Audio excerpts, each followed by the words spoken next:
¿Vos tenés pareja actualmente? Sí, está a mi lado. Bien. ¿Alguna vez vos quisiste hacer dieta? ¿Yo? Sí. Sí. ¿Quisiste hacer dieta? Continuamente estoy haciendo dieta. Bien. ¿Él qué dice cuando vos haces dieta? ¿Te apoya? Sí. Te apoya. Cuando te apoya, ¿te trae algo para comer a veces que a vos te gusta? Sí. Bueno, ¿por qué hace eso? Porque te quiere, porque te ama, pero él inconscientemente no le conviene que vos adelgaces. ¿Por qué? Y te voy a decir algo, a vos tampoco te conviene adelgazar. El hombre que tiene mucha panza no puede verse el miembro. Ojo, eso es a nivel inconsciente, porque ya no necesita verlo. Ya qué delgada, ¿cuánto? ¿Cómo hiciste para adelgazar en tan poco tiempo? Y me separé. De hecho, van a haber hombres que cuando ven revistas o ven a la mujer con una cierta musculatura, ¿qué es lo que dicen? Mirá el lomo que tiene. Mirá eso parece como esos abdominales. O esa mujer atlética, ¿no? El hombre femenino le vuelve loco a esa mujer. Incluso si tiene un gorro de policía y un látigo, mejor. Porque eso genera explosiones hormonales. Mira, todo lo vas a vivir con el estómago. ¿Por qué? A vos de niño te pasó algo. Vos de niño estabas muy ilusionado con algo y algo te decepcionó. Algo pasó. Parecido a esto. Parecido. Como que te iban a dar un regalo importante y qué sé yo, y cuando lo viste, te lo tuviste que comer. Algo pasó. ¿Entendés? Es muy fuerte eso. Entonces, como pasó eso, ahora no sabes decir que no, porque si decís que no, corres peligro que te rechacen. ¿Me entendés? Sí. Eso, nada más. Gracias.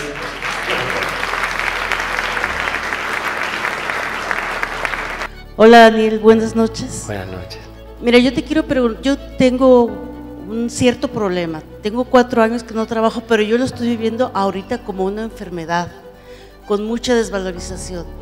Y eso es lo que traigo ahorita para decirte. Entonces, si el pedido no tiene que ver con eso, entonces hay chances.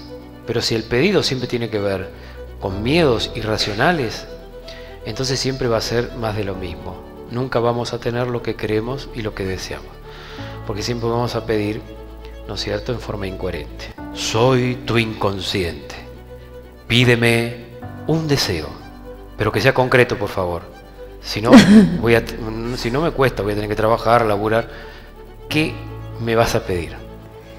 Ese es el asunto, porque no encuentro algo concreto.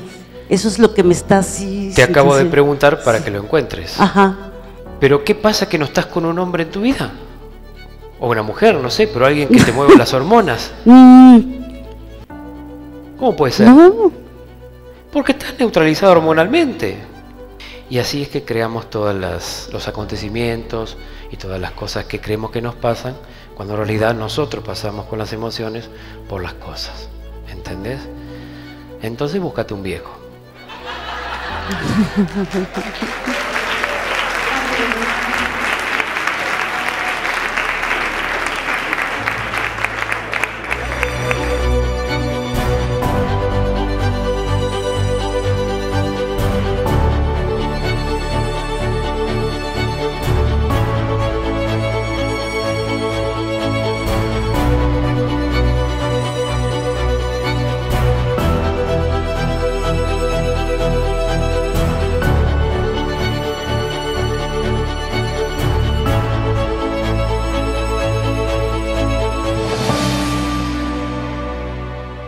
Los veo muy alegres, muy sonrientes.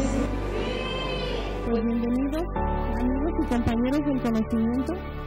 Realmente quiero felicitarlos por haberse dado esta oportunidad de venir el día de hoy y darte este momento en el que vamos a descubrir una manera más sencilla y más fácil de vivir. Una manera en la que vamos a descubrir cómo realmente funciona nuestra mente. Y vamos a darle muchas herramientas. Y yo creo que también mucha sanación. ¿Cómo se sienten con eso? Pues muchísimas gracias. Realmente me siento muy feliz de que hayan respondido a esta invitación de Daniel Gambarte. Daniel Gambarte ha creado su propia línea de acuerdo a su experiencia personal, lo cual lo caracteriza con su forma de aplicar su método basado en sus propias experiencias. Cursó e incursionó en varias disciplinas como la hipnosis ericksoniana, medicina china, interpretación de las letras, símbolos del lenguaje corporal y PNL, programación neurolingüística. Se especializó en París, Francia, en la escuela Escucha Activa Erratum del Inconsciente, siendo su especialidad y método principal que incorporó también a la metodología personal de desprogramación biológica de las enfermedades. Actualmente sigue con sus encuentros para las descodificaciones en vivo, en público, siendo el autor y creador de esta idea, conjuntamente con la puesta en marcha de estas conferencias masivas a la cual ustedes hoy están asistiendo. Actualmente realiza los seminarios de formación terapéutica en Argentina y seminarios en distintos países, formando terapeutas profesionales en descodificación biológica. Actualmente es el director del Instituto Argentino de Descodificación Biológica. Cuando decimos sí y aceptamos la forma de cambio en la vida, ya no tenemos miedo a perder la identidad. La curación es la pérdida del miedo que se produce cuando perdemos el miedo al cambio. Con ustedes tendremos esta noche Daniel Gambarte.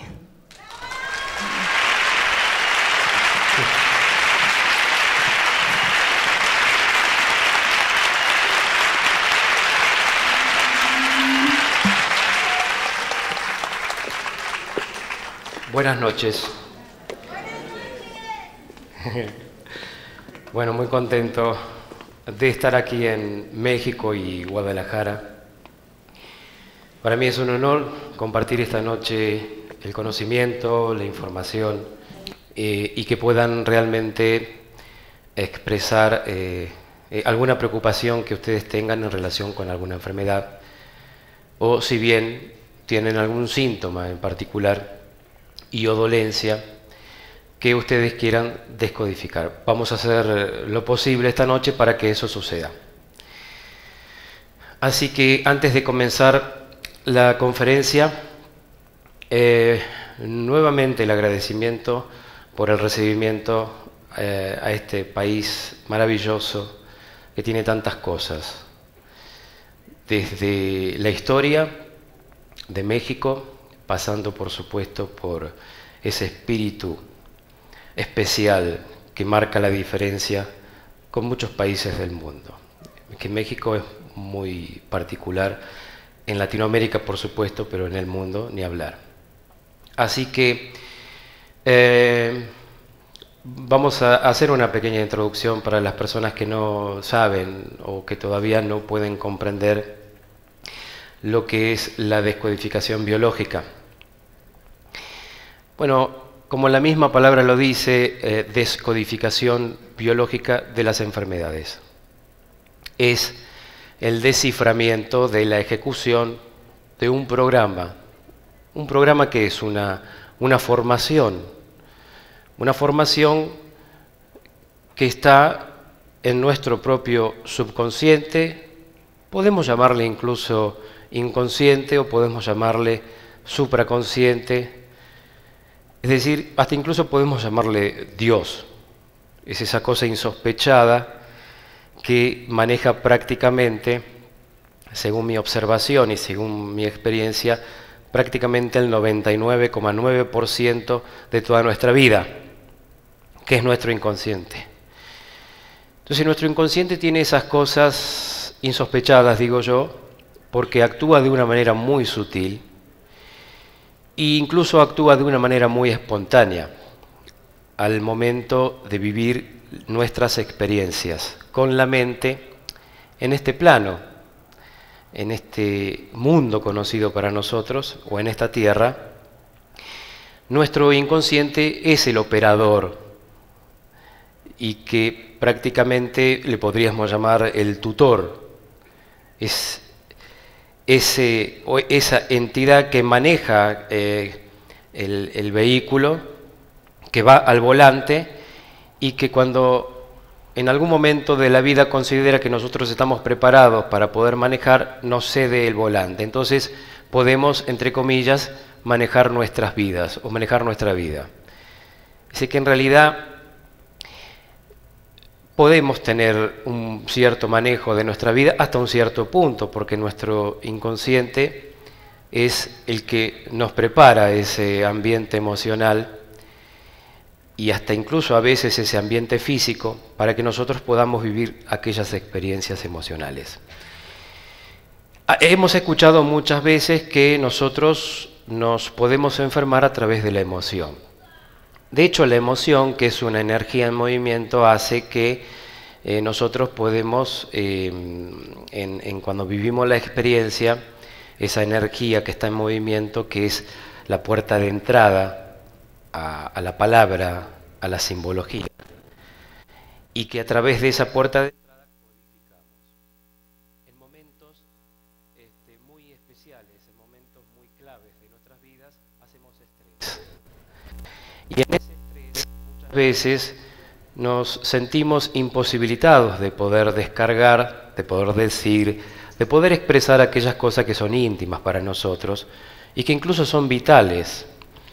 Y que son cosas que no decimos, que no expresamos, porque siempre existe ese miedo irracional a todas esas necesidades que muchas veces sentimos que no vamos a poder cubrir. Y que esas necesidades tienen que ver con 7 necesidades básicas, que son las 7 necesidades por las cuales nos enfermamos. Entonces, para poder comprender esta noche cómo funciona el mecanismo de la descodificación biológica, incluso vamos a hacer las descodificaciones, es importante que podamos comprender sobre estas 7 necesidades básicas por las cuales el ser humano se enferma. No únicamente se enferma, sino que también vive experiencias de comportamientos emocionales, sufrimientos, bloqueos, situaciones que rechazamos, que no quisiéramos vivir, pero que incluso esas situaciones que rechazamos, cuando las rechazamos, lo que hace nuestro subconsciente es tratar de repetir una y otra vez la misma situación a través de un sistema de repetición que incluso tiene sus ciclos ya pautados, son segmentos en el que el ser humano repite una y otra vez la misma emoción, hasta que finalmente se pueda resolver el conflicto. Evidentemente, el ser humano vive esos conflictos y que tienen que ver con estas necesidades básicas.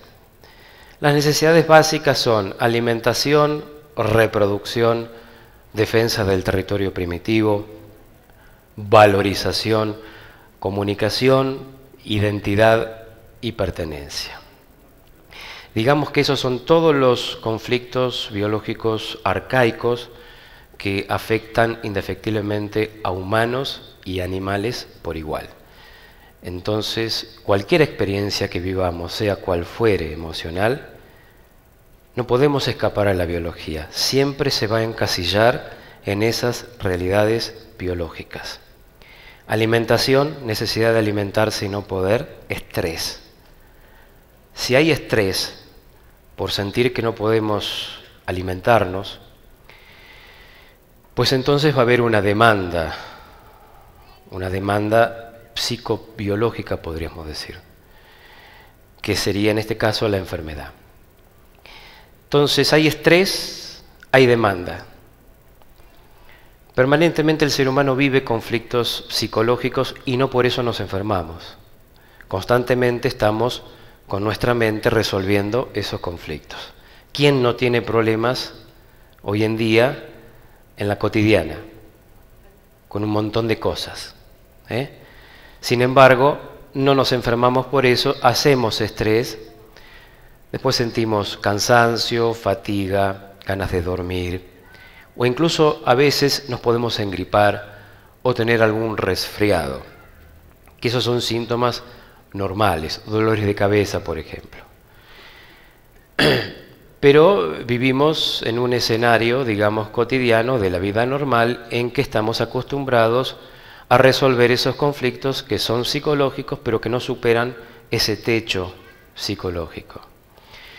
Y mientras no supere ese techo psicológico, mientras contemos con esa capacidad de poder resolver esos conflictos que no superan nuestra capacidad de la conciencia, entonces no aparecen enfermedades.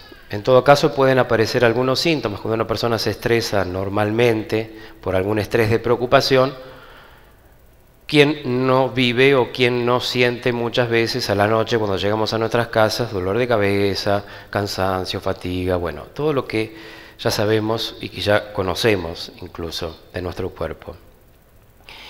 Pero ¿qué pasa cuando aparecen enfermedades que son inusuales o que son inhabituales y que nunca habían aparecido hasta ahora y que a una cierta edad aparecen? Incluso el ser humano se pregunta, ¿pero por qué me apareció esta enfermedad? Yo nunca me enfermé. Es como que nos resistimos, de alguna manera, a tener que aceptar que en un momento determinado de nuestras vidas puede aparecer algún síntoma, digamos, que no era habitual, como puede ser un cáncer, por ejemplo. Diagnosticado, por supuesto, porque si no hay un diagnóstico médico ni nos enteramos que tenemos cáncer. El hecho que, según mi experiencia, toda persona ha tenido un cáncer, a partir de los 20 años en adelante. La diferencia es que no nos hemos enterado. En el caso de que exista, por supuesto, dentro de nuestras creencias y convicciones por los programas, esa forma de creer en que el cáncer mata. Por supuesto que cuando uno dice eso, uno lo toma, digamos, con pinzas, ¿no? Porque en realidad, para la biología, o para estas leyes biológicas que ya las voy a mencionar, el cáncer nunca ha matado a nadie, sino que una persona puede agotarse vitalmente o psíquicamente, pero no por el cáncer. Que eso va a producir otros síntomas, por supuesto, ¿no? Después vamos a ver, en el transcurso de la noche, cómo es que se va sucediendo este proceso de la enfermedad y que muchas veces no podemos comprender. Entonces yo voy a dar algunos ejemplos de algunas consultas, por supuesto, pero antes de empezar quisiera hacer referencia a un cuentito muy cortito que tiene que ver con un antílope africano que está allí en la sabana africana. Esto que les cuento tiene que ver con la conexión inconsciente que tenemos los seres humanos, los animales y las plantas, para que tomemos conciencia cómo es que todos estamos conectados inconscientemente. Incluso esta misma noche en este teatro estamos todos conectados inconscientemente, al punto de que puede llegar a producirse eventos, que son eventos que se producen indefectiblemente cuando existe la presencia, ¿no es cierto?, de nuestro inconsciente en términos globales. Uno dice, ¿qué es el inconsciente? ¿Qué significa? ¿Qué es el inconsciente? Como para poder percibir la presencia de nuestro inconsciente se puede sentir, se puede percibir. Si nosotros hacemos, por ejemplo, silencio por 10 segundos, vamos a ver que vamos a escuchar el ruido del bebé nomás. Y eso nos va a trasladar a nos podemos sentir o percibir, digamos, algo distinto, ¿no? El ser humano no está acostumbrado a vivir la experiencia del silencio. Siempre hay que llenar ese vacío con palabras. Entonces, para poder percibir la presencia de nuestro inconsciente, hagamos silencio. Yo voy a hacer silencio porque yo soy el que estoy hablando. Hagamos silencio por 10 segundos. Van a ver ustedes que hay una presencia que no tiene nombre, o digo, una presencia energética, podríamos decir, pero que está. Yo voy a hacer silencio ahora. Parece una tontería, pero no lo es. Van a ver ustedes en ese silencio cómo algunos empiezan a incomodar un poco, porque ahí está el conflicto precisamente. Cómo uno empieza a querer llenar ese vacío, algunas personas empiezan a toser porque quieren llenar el vacío, no pueden dejar ese vacío sin palabras o sin algún sonido, ¿no? Porque el ser humano tiene esa tendencia de ser ruidoso. Tal es así que nuestra mente es ruidosa también. Entonces ahora voy a hacer silencio por 10 segundos, a partir de ahora ya.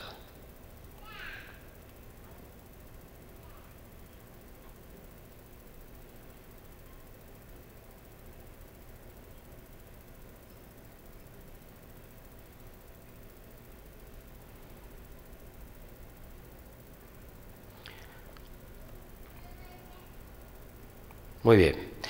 Sé que algunos pensaron, ya pasaron más de 10 segundos. Obvio. Pero esa era la trampa. Porque a partir de los 10 segundos todos se empiezan a poner un tanto incómodos. Bueno.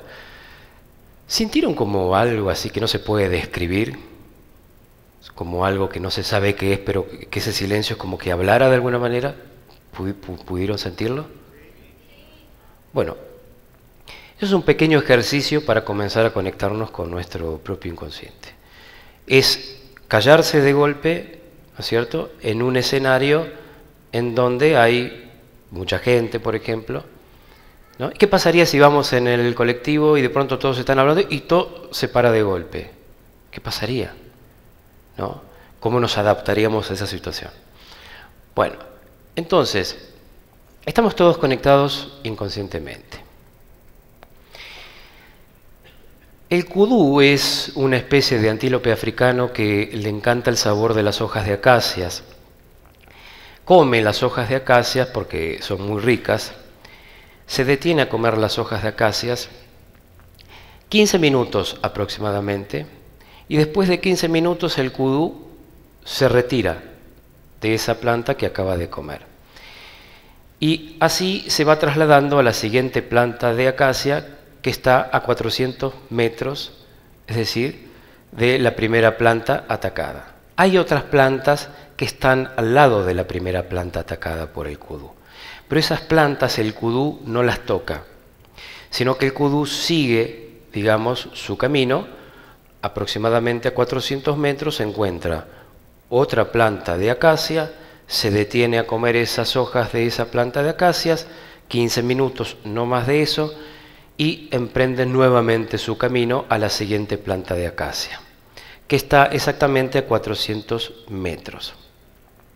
Uno, observando ese comportamiento, podría interpretar una realidad y decir, por ejemplo, si lo hace el kudú y los hacen los animales, este comportamiento es normal, porque por algo lo harán. Decimos nosotros cuando observamos algún documental, ¿no es cierto?, llegamos a esa conclusión lógica, que si lo hacen los animales y tienen ese comportamiento extraño, porque podríamos preguntarnos, podría haber comido de la planta de al lado, sin embargo no lo hizo, se fue a 400 metros a comer la siguiente planta de acacia, pero no, él a 400 metros. Podríamos observar y decir, bueno, por algo lo hace, pero ¿qué pasa si lo hace el ser humano? Imagínense ustedes un ser humano que se sienta en un bar de Guadalajara y de pronto empieza a pide un café con leche con medialunas. Y de pronto se va a otro bar, en el caso que lo estemos observando a ese individuo por binoculares o lo estemos observando a través del Gran Hermano, veríamos que cada 4 cuadras el señor se sienta en un bar y pide café con leche con medialunas. Termina el café con leche con medialunas, sigue, se sienta en otro bar y nuevamente vuelve a pedir café con medialunas. Uno, observando esa situación, podría decir que en ese comportamiento hay algo extraño, ¿no? Incluso uno ya tiene la palabra acá. ¿Viste? Está loco. Es lo primero que decimos. Porque no nos atrevemos a pensar y a ir más profundamente. No, porque ya tenemos una forma de pensar. Es decir, tenemos un patrón mental que funciona de una manera espontánea. Y a través de ese patrón mental, ¿no es cierto?, que ya generó un círculo de vicioso de hábitos de palabras, ya están esas palabras grabadas, a punto de salir en cualquier momento, Y ese es el programa, precisamente. Entonces ahí, en ese momento decimos, este tipo está loco, ¿cómo se va a comer esa mesa? Para mí que le falla o para mí que tiene algún problemita en la cabeza. Lo primero que pensamos es eso, cuando observamos ciertos comportamientos extraños de ciertas personas. Lo que no sabemos es qué es lo que hace realmente ese señor y por qué repite una y otra vez esa misma experiencia. Volvamos al kudú. El kudú, ahora que la planta fue atacada, la planta de acacia, en el momento que el kudú está comiendo las hojas, lo que hace la planta de acacia es activar un programa biológico de supervivencia. En este caso lo que hace la planta es transformar inmediatamente su savia en veneno. ¿Cuándo lo hace? Lo hace en el momento que la planta sabe que se está quedando sin hojas, porque sabe perfectamente que si se queda sin hojas y no tiene sombra en la base, muere. Cualquier planta lo sabe. Por lo tanto, como sabe la planta que va a morir, porque ya se da cuenta que está sin hojas, inmediatamente transforma su savia en veneno. El kudú, al masticar las hojas de acacias, que son muy ricas, empieza a sentir ese sabor amargo de las hojas de acacias e inmediatamente emprende la retirada. Podríamos decir, ¿por qué no se va a la planta de al lado? No se va a la planta de al lado porque en su inconsciente existe un programa biológico de supervivencia. Son todas las experiencias y las pautas de conductas que los seres vivos han desarrollado en el pasado para sobrevivir. De hecho, en su subconsciente como información están esas experiencias en que los kudú se extinguieron en algún momento de la historia de los animales. Se han extinguido los kudú, precisamente para que no vuelva a ocurrir lo que ya ocurrió anteriormente. Nuestro inconsciente biológico ya tiene preparado la respuesta de adaptación para poder seguir sobreviviendo. Por lo tanto, el kudú en su inconsciente lleva el programa biológico de supervivencia. Por supuesto que a nivel inconsciente la reacción está dada en espaciar, digamos, las hojas de acacias. De hecho, gracias a que el kudú puede percibir inconscientemente el peligro, entonces salva su vida. La planta también salva su vida. El kudú salva su vida. La especie sobrevive tanto de las acacias como del kudú. Si no fuera por esos programas biológicos de supervivencia, ¿qué es lo que pasaría? Se extinguirían nuevamente los kudú. De hecho, ha pasado anteriormente en la historia. Para que no vuelva a pasar, nuestro subconsciente una vez más nos protege. Entonces los seres humanos también tenemos un sistema de preservación inconsciente en las relaciones que tenemos con los demás. Lo que pasa es que no lo podemos ver, no lo podemos percibir desde nuestra conciencia, pero sí que lo podemos percibir en forma inconsciente. Entonces, para que podamos comprender que gracias a estos programas podemos sobrevivir. Y dentro de estas respuestas de adaptación existe la enfermedad, que no deja de ser la enfermedad un programa de adaptación para vivir en un ambiente, sea este físico o emocional. Ahora, para poder comprender esto, hay que dar algunos ejemplos de enfermedades. La enfermedad puede aparecer con signos que son muy habituales, como por ejemplo inflamación, dolores, estados febriles, pueden aparecer incluso sudores fríos.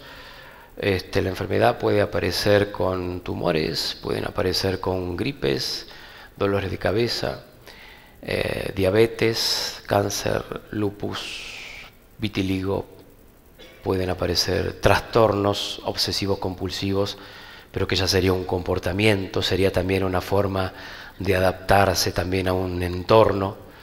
De hecho, los seres humanos, todos tenemos algo de trastorno obsesivo compulsivo, todos tenemos algo de psicosis maníaco-depresiva, todos tenemos algo de bipolaridad. Lo que pasa es que a veces cuando está exacerbado el síntoma, entonces marca la diferencia. Y podemos decir, ese tiene trastorno obsesivo compulsivo. Pero todos, absolutamente todos, pasamos por esas emociones. Lo que pasa es que son emociones aisladas. Y todos vivimos estreses y emociones que son aisladas. Pero hay una emoción, que es ese viejo amigo que nos acompaña. Ese que está al lado nuestro, desde que nacemos. Ese que nos acompaña siempre. Es esa emoción que no podemos expresar en palabras, pero que sí la sentimos. Pero que siempre aparece de vez en cuando. Incluso puede aparecer en ciclos, ¿no es cierto? De 7, ciclos de 14, de 20, de 25, de 7 en 7, puede aparecer de 10 en 10 años, de 15 en 15, de 5 en 5. Se repite una y otra vez los acontecimientos que van a producir la misma emoción. Esa emoción que es, podríamos decir, nuestro conflicto de base. Es decir, que todos tenemos un conflicto de base. Y después vivimos emociones que son aisladas, ¿no? Hay personas que por ahí, en su conflicto de base, tienen dolores de cabeza. Desde los 5 años con dolores de cabeza hasta los 50. O gripes desde los 5 años repetitivas, crónicas, hasta los 50, 60 años. O si no, otra enfermedad. Cualquier enfermedad, no importa cuál sea. Entonces, volvemos al café con leche y el hombre que estaba tomando café con leche media luna, no me quiero olvidar de eso. Y este hombre, evidentemente, que estaba haciendo un estudio de mercado, porque una empresa lo mandó para que probara las medialunas y el café con leche para saber cómo sabe.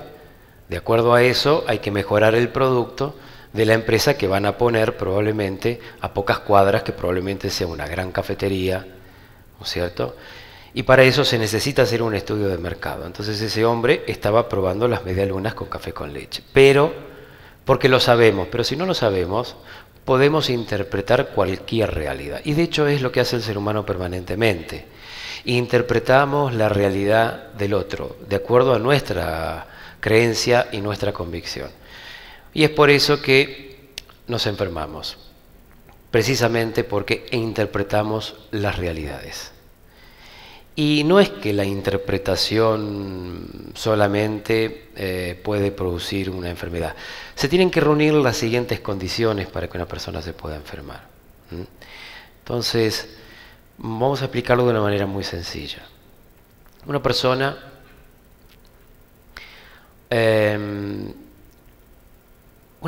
está muy contenta porque se reúne con toda su familia. Y de pronto tiene un sentimiento muy profundo, algo que nunca expresa y que nunca dice, y es un hecho positivo. Es una persona que le encanta ver a su familia unida. De hecho, para esa persona, la visión de conjunto es muy importante. Entonces, para esa persona lo más importante en la vida es ver a la familia unida, sentirse feliz por contemplar ese cuadro, ese escenario familiar. De hecho, para esa persona es lo más importante, siempre lo ha sido. Pero un día comienza a interpretar una realidad, los años van pasando y un día, estando en esa reunión familiar, esta persona se empieza a sentir triste, empieza a no dormir, a no comer, empieza en una fase de estrés, en una primera fase de conflicto activo. ¿Qué significa conflicto activo? La persona está en actividad conflictiva porque está interpretando una realidad que siempre fue positiva, esa realidad, pero que ahora ya no lo es. Por lo tanto, estamos hablando de una persona que está viviendo un hecho positivo. La pregunta es, entonces, ¿por qué se va a enfermar esa persona? Ahora vamos a ver. Esa persona está ahora viviendo esa preocupación. No comenta, no comparte su conflicto, no lo dice, no tiene a nadie con quien compartirlo, no le comenta a nadie lo que siente. Se lo guarda para sí mismo se lo guarda. Y van llegando las fiestas, la fiesta de Navidad, la de Año Nuevo, y es lo peor que le puede pasar, es que cada vez que está frente a esos acontecimientos, hace estrés y sufre. Ya está manifestando un comportamiento inhabitual para la familia, de hecho no quiere saber nada con esas fiestas, de hecho cuando sabe que tiene que reunirse, se aísla. Todos preguntan, ¿pero qué pasa, papá? ¿Por qué? Mirá qué lindo que es ver a la familia unida, estamos todos. Pero a él le hace mal. Antes no, pero ahora sí.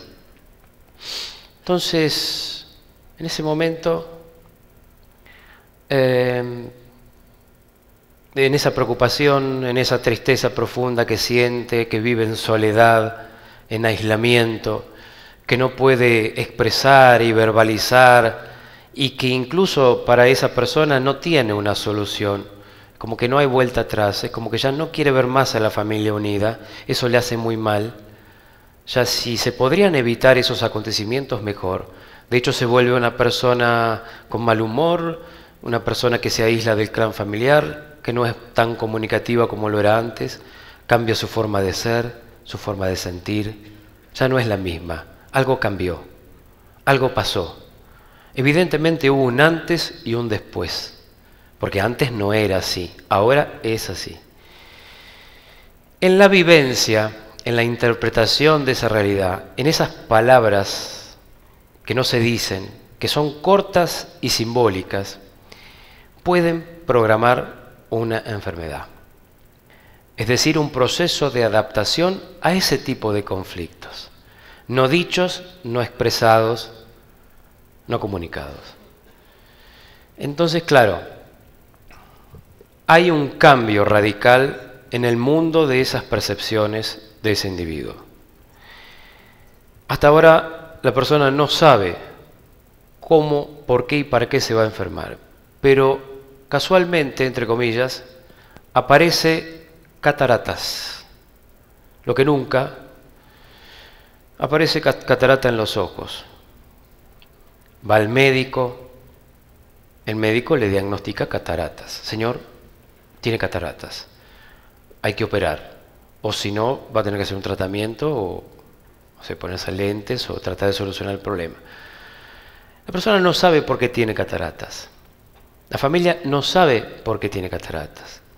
El médico tampoco sabe por qué tiene cataratas. Nadie sabe por qué y para qué aparecieron las cataratas.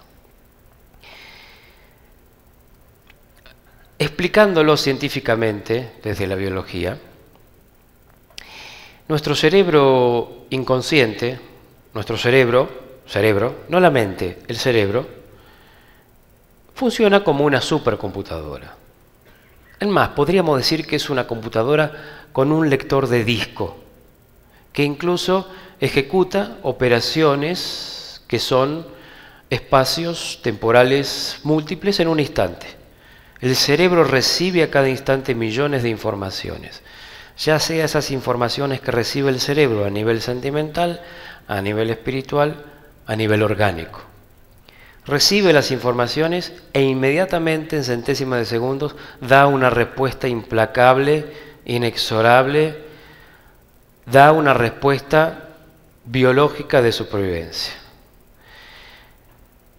Nuestro cerebro, evidentemente, desconocido para muchos en su funcionamiento cerebral, tiene esa capacidad de poder adaptarse a todas las contingencias, a todas las adversidades, a todos nuestros conflictos emocionales. Nuestra mente Evidentemente no puede resolver conflictos cuando se viven este tipo de experiencias emocionales. En este caso, este hombre con la familia. Evidentemente nuestra mente es limitada.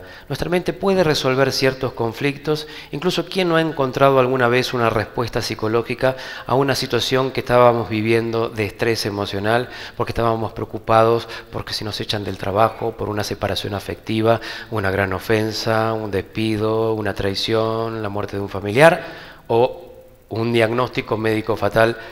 ¿Quién no ha superado muchas veces con la mente psicológica el conflicto? Y no se ha dicho a sí mismo, por ejemplo, palabras como por ejemplo, esto va a pasar, no es tan grave, a un amigo que le pasó esto pudo superar esta enfermedad, yo también lo voy a hacer, o esto no es tan grave como se creía, antes se pensaba que esto era más grave, pero hoy por hoy hay más chances de poder vivir. O sea que, ¿quién no se ha dado alguna respuesta psicológica muchas veces? Y eso hizo que el estrés bajara psicológicamente. Vivimos constantemente solucionando esos conflictos psicológicos. Pero los que superan el límite de la capacidad de nuestra conciencia son los que va a resolver nuestro cerebro. Los que no superan el límite de la capacidad de nuestra conciencia lo resolvemos nosotros. De hecho, lo hacemos permanentemente. No son los acontecimientos los que van a provocar una enfermedad incurable, entre comillas.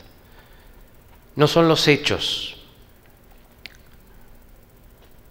No es nuestro entorno, el ambiente que nos rodea, sino que somos nosotros.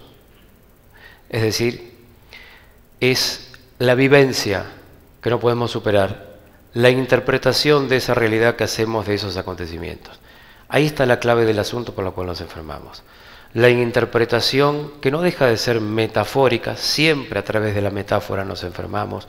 Por eso vamos a ver que en las enfermedades lo que hay simbológicamente, a través del cuerpo, que es un ser de comunicación, es exactamente la simbólica de la palabra, de aquellas cosas que no pudimos decir en el momento que hicimos el estrés.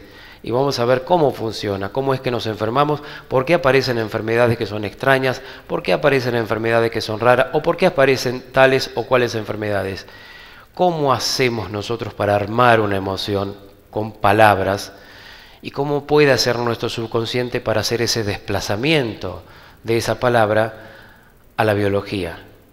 ¿Cómo podemos unir esa vivencia mental, que es una interpretación metafórica en tonalidad conflictiva, que antes podría haber sido en tonalidad positiva, como este señor que va al médico y le diagnostican cataratas? ¿Por qué cataratas?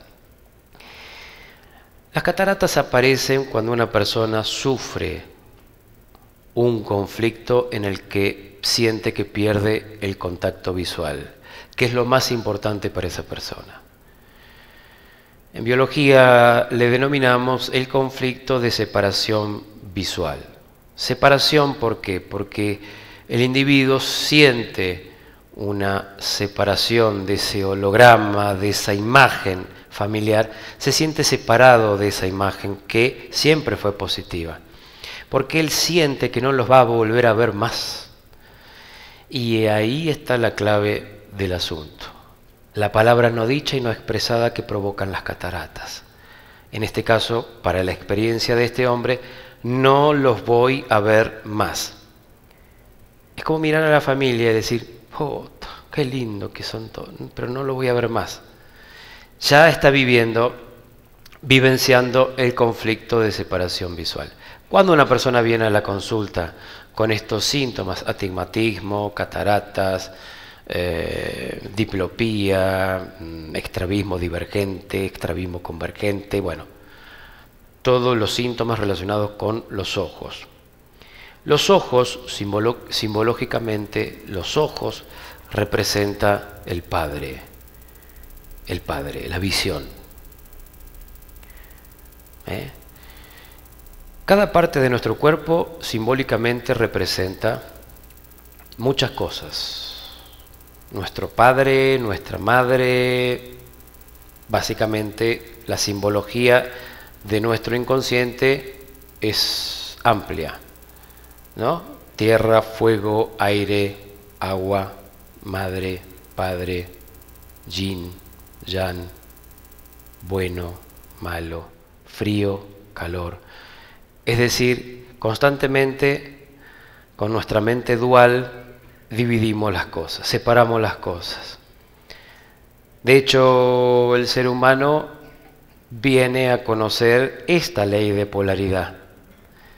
Es decir, que necesitamos por ahora, con nuestra mente, polarizar las cosas. Bueno, malo, frío, calor. Y de hecho, sentimos lo que sentimos por esta polaridad.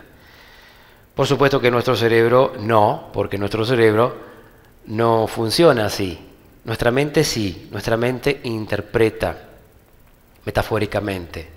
Nuestra mente discrimina, dice esto es bueno, esto es malo, esta enfermedad es buena, esta me va a matar, esta hierba mala nunca muere, este es buenito, no se tendría que morir, ¿por qué no se muere este? Se muere otro. Bueno, constantemente estamos haciendo esa comparación, porque nuestra mente discrimina. Nos han enseñado a discriminar porque está dentro de nuestros programas, de nuestras formaciones inconscientes.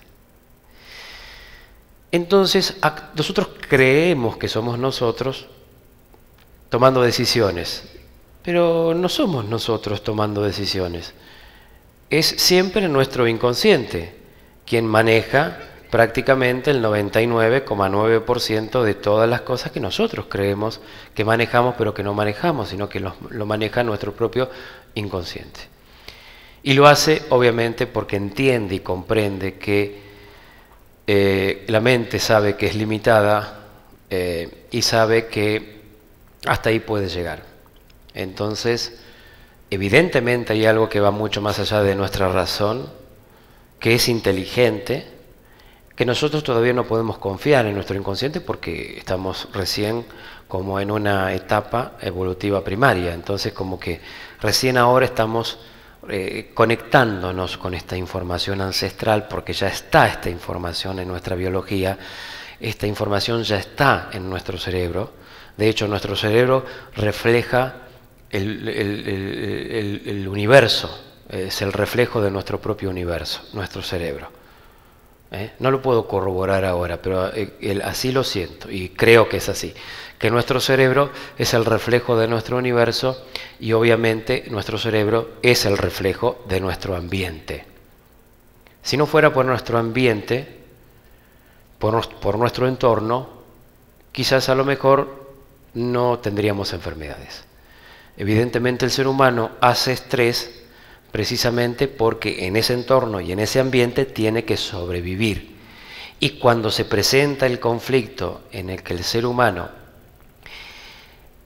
vive ese peligro de supervivencia, que cuando una persona está preocupada, que está haciendo estrés, porque tiene miedo que lo echen del trabajo, porque tiene problemas con su jefe, tiene problemas con su pareja, siempre hay un peligro, ¿cierto?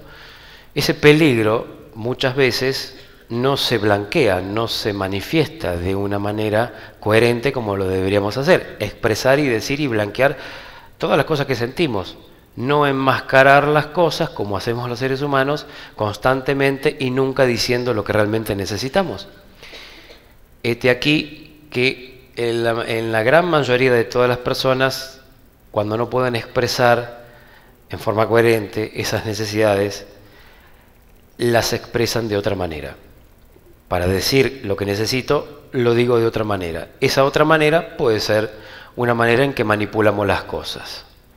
Y de hecho el ser humano manipula las cosas al momento de decir lo que siente que tiene que decir. Entonces lo dice de otra manera. Y al decirlo de otra manera se genera el choque conflictivo y a partir de ahí hay estrés. Y el ser humano hasta incluso puede enfermarse por eso. En el caso de este hombre con cataratas, que vivió ese conflicto de separación visual, y en la metáfora, no los voy a ver más. Eso que se vive en silencio, no los voy a ver más, es exactamente la piedra filosofal, que es lo que buscamos en la consulta de descodificación biológica. La piedra filosofal. no la historia. La historia la podemos escuchar, incluso podemos preguntar. Pero la piedra filosofal, esa que cayó al fondo del lago, la que hay que rescatar, que es el momento en que la persona sintió lo que sintió. Y siempre hay un antes y un después.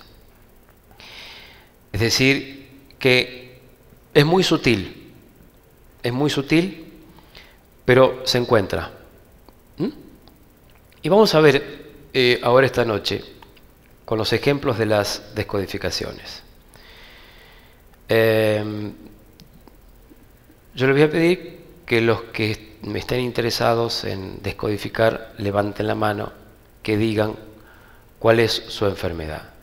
Lo que sí les voy a pedir es que digan únicamente el nombre y su enfermedad, si es que la tienen. Y así vamos a ir compartiendo las experiencias entre todos. Algunos pueden que se sientan identificados con la enfermedad del otro. Y si ocurre eso, sería muy bueno, porque de eso se trata la conferencia de las descodificaciones en vivo, que comencemos a animarnos a hacer cosas que no haríamos, como por ejemplo decir esas cosas que nunca le dijimos a nadie.